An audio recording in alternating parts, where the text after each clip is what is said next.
Hello princesses! Today I'm going to be talking about the MAC Prep and Prime Highlighter in the shade Radiant Rose. I was first introduced to this product a couple of years ago by Makeup by Tiffany D as a recommendation for a highlighter for pale skin. I ended up picking it up because it is quite hard to find something that's really highlighting for pale skin. This really works well for me, and I think it's because my skin tone is so yellow that the pink tone of this product works well as a highlighter in comparison to my yellow skin. I also have the YSL Touche Éclat, and I prefer the MAC one because the MAC Radiant Rose is a pink toned highlighter. The Touche Éclat is pretty much exactly the same colour as my skin, so it's not highlighting at all, though it is a really lovely product. Because the Radiant Rose is a pink shade and it is a bit lighter than my own skin, I think the contrast between my yellow skin tone and the pink toned highlighter makes the highlight actually pop more. Though I'm not sure how well this will work on pink toned girls, since if you already have pink toned skin, this may be exactly the same situation as me with the Touche Éclat. The product description says, a pen style highlighter that effectively brings soft, sheer wash of colour to the skin. With its precision application, it adds radiance just where you want it. Goes on smoothly for cushioned soft wear. Use over makeup for highlights, touch-ups or under makeup to brighten and prime. The packaging of this product is really gorgeous, and its black sparkly container fits in with the rest of the Prep and Prime packaging. It has a brush tip applicator and a wind-up clicker at the base to push the product through to the pen.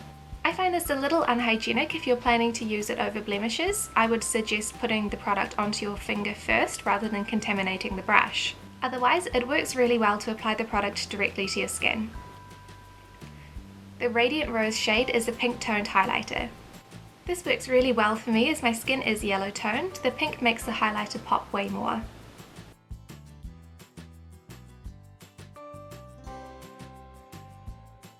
I like to apply this product under my eyes and up onto my cheekbones, along the bridge of my nose, cupid's bow, chin and centre of my forehead. I like to blend it out with my fingers first and then use a beauty blender to press it into my skin.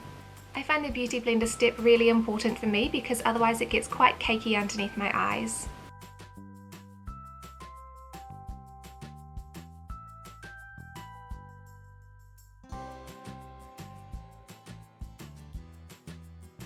I think this is a great product to use for fair skin, though there are other shades for different skin tones. I'm not sure for cool toned skin if something like the yellow tone Touche Éclat is better because I don't have cool toned skin, but definitely for yellow fair girls I think that this is a really lovely highlighting product.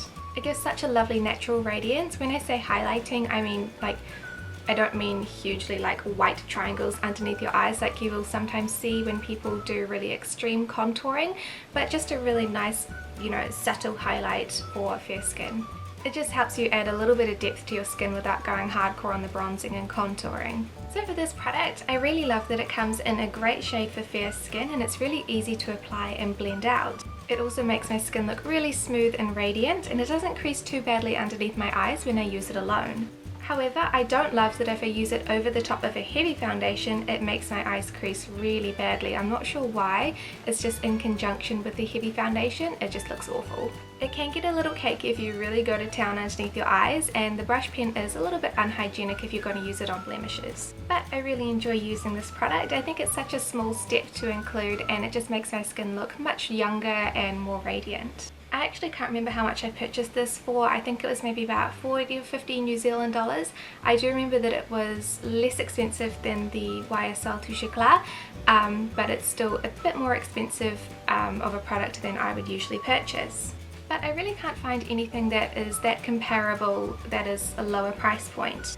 I don't really enjoy using proper concealers underneath my eyes because I don't actually have that much stuff to conceal. Luckily my eye bags are pretty minimal, so this one has such a light sort of texture and coverage. It's more of a radiance sort of highlight than an actual conceal and lighten. So I haven't found anything that's actually comparable and cheaper, which is why I'm still using this. But I would definitely recommend the Radiant Rose shade for any fair princesses that are looking for something that gives an instant radiance and highlights your skin. Thank you so much for watching this review, and I'll see you next time.